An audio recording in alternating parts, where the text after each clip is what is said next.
So I wanted to demonstrate good posture on bottom because I think it's one of the most important things. The top guy is constantly going to be trying to break me out of my posture and flatten me out onto my belly where I could be in some trouble. A lot of guys, it's natural to want to start with their toes curled underneath because they think they can stand up faster. And although that might be true, it raises my center of gravity. It makes me more wobbly, and therefore making it a lot easier for me to get broken down. Instead, what I want to do is I want to tuck my heels underneath my butt and be able to get very low.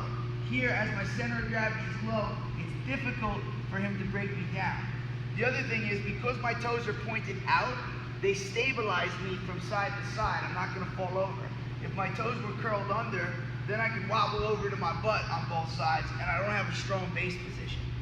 On bottom, I want to keep my head up, my heels down, my center of gravity low, and I also want to think about keeping my chest down to avoid a guy coming on top and tight-waisting me. Gavin, come here quick and give me a tight waist. So if I'm up nice and high, he can reach all the way around my waist.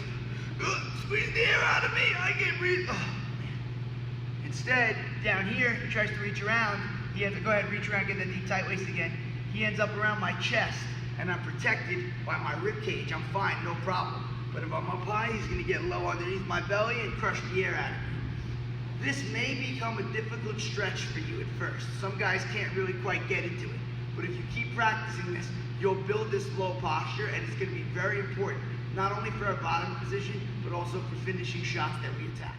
When I bring my arms in, because I'm trying to get them out, I want to think a lot of keeping my wrists outside of my elbows. If my elbows are inside of my wrist, Gavin, go ahead and grab a cross wrist on me. Can you reach? He can't reach it. If my wrist is inside, he can reach it, and this is a very bad position. I don't want to give up wrist control on bottom, especially a cross wrist.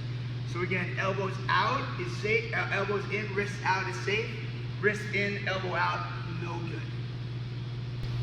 Lastly, on bottom, avoid putting your head on the mat. A lot of guys want to wrestle in here because they think they're protected.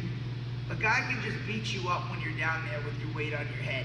Get back on your hands, build your posture up, and then work from your base to try to get your escape or your reversal.